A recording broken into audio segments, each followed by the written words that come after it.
Sophie Constantinou.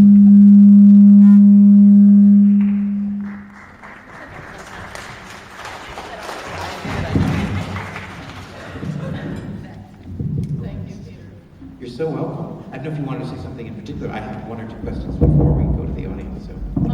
Well, I did want to say, I just think it's so interesting that, it's so great to be programmed here in the Jewish Film Festival context, and obviously we think of Harvey Milk as a gay hero, which of course he was, but he's also a Jewish hero, and despite the interest in not having any services of any kind in the event of his death. Well, and that the tape was recorded on a Friday night.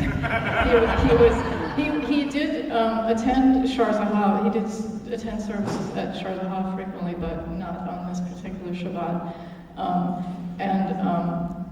Someday I'll tell you my lengthy anecdote about my conversation with the producer of Milk, Bruce Cohen, during the time that they were shooting, when I asked him whether they were including anything about Harvey's being Jewish, and he decided to put something in, but it's barely perceivable in the film. Can you say what it is? I mean, because I don't think I caught it. I know a lot of people have not caught it. There's a scene where they first move into the camera shop, him and Scott, and they come walking across the street to the homophobic liquor store owner, and he goes, and it's barely audible. He says something like, "Oh, the queers and the Jews." And but apparently, Gus Van Sant said they did shoot a scene after that where he says some kind of little bracha, but it's on the cutting floor. So the natural question is, I guess it's the chicken and egg question. Which came first? You're taking a camera with Sophie onto the set, or your interest in kind of creating a visual, not illustration, but a visual kind of parallel to the tape? Well, the tape, actually, when we made a film called The Joy of Life that in 2005, and when the audio was being done for that, I actually had our sound designer, Jim Lively, who did the sound design in this as well, do a digital master of that cassette tape. Which had been stored, where was it? Did Dan Nicoletta have it, or the GLBT? Walter Kaplan, who was, I guess, Harvey's attorney, had it, and Danny Nicoletta kept telling me about it, and I kept saying, "It's just a cassette tape, come on." And so he got it from Walter, and we did the digital master of it, and then gave copies to the Historical Society and various other folks. And so I had it, actually I've had it on my iPhone all these years, and I had been wanting to do something with it, and then while they were shooting up the street, the editor of their website, the Focus Features website, called and said they wanted me to make something for the Milk website when the film came out. And so I went over and looked at the camera shop and said, "Okay, I think I know what I want to do." And said, "Sophie, will you do this for like $500 or something crazy?" They didn't have a big budget for it, but.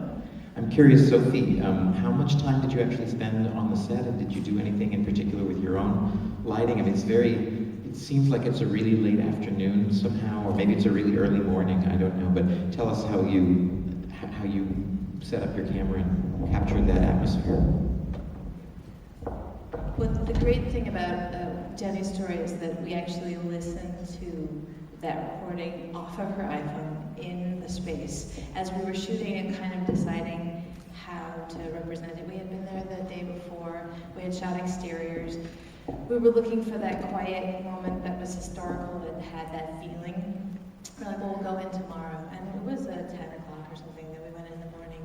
And we just sort of watched the light, and I think the space kind of spoke to us when we talked a lot about experimental filmmaking and that sort of play of light and shadow. And it was like, look at the way is just playing against the wall. And I think it was really just sort of a synthesis. I mean, we didn't light it, we used just their set. They didn't have any lights in there. I don't even know if they had electricity, like working off a generator. So we just worked with the raw material and just watched the buses go by. That last shot in particular, which is half of the length of the film, was Sophie we were looking at different setups, and you really, what would we do without you, Brad? thought it was a nice sort of audio parallel to Harvey's track. That would be very That, I mean, it's such an amazing shot. And I love your eye, Sophie. Well, Sophie's shot a number of films for you. And I should say, because we didn't get to introduce you, Sophie, that Sophie is a partner in Citizen Film, which is the production company here in San Francisco that has partnered now for 7 or 8 years with the SFJFF to produce our new Jewish filmmaking project of teen filmmakers, which has a new cohort here. So Sophie's been one of the filmmaking mentors for our Jewish teens since the beginning of that project. Good. I'm wondering if there are folks in the audience who may have questions. Yeah, maybe we can get the house lights so we can actually see. Were we prepared to do that, Brad? I'm sorry. Just raise your hand. Yeah, please. You have a question? Great. There's. Sorry, thank you. I should know the answer to this, but what's the timing of when he made that speech vis-a-vis the next election and vis-a-vis his assassination? Yeah, the tape, he made the tape shortly after he was elected as supervisor, and then it was about a year later that he was assassinated. And he had made several tapes at that time, and in the longer version of the tape, he sort of talks about the process of making the tapes. And if you guys have seen the film Milk, Dustin Lance Black, the screenwriter, makes it that he's making the tape upstairs at his kitchen table, but in reality, he made it downstairs in that space, the camera store space.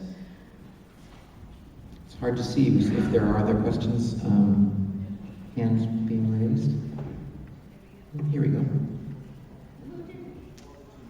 Who did he want to fill his space on the Board of Supervisors? Who did he want to fill his space on the Board of Supervisors? That's about the other half of the tape, because the whole tape is 13 minutes long. He kind of makes a huge list of all the different people, and as well as a list of who he does not want. Who's on the list? Anne Cronenberg was on the list. Was Harry Britt on the list? Yeah. Also Bob Ross. The publisher of the BAR. Interesting. Yeah, those are the main names that he goes through. Yeah. Who did he not? Sorry? Who did he not want? Who did he not want? Rick Stokes. That would be clear. Yeah. Well, we have a feature film to bring up, but I want to thank both of you so much for bringing us this film. It's a pleasure to have us here. One last thing, which is that Mark Leno has a bill that he's been working on, SB 572, to have Harvey's birthday, May 22nd, proclaimed Harvey Milk Day. And you can go to eqca.org to find out more information, and it would be awesome to get you to call Governor Schwarzenegger's office and offer your support in the next couple of months. It's really important. And next year we'll be celebrating Harvey's birthday as a state holiday. Thanks a lot.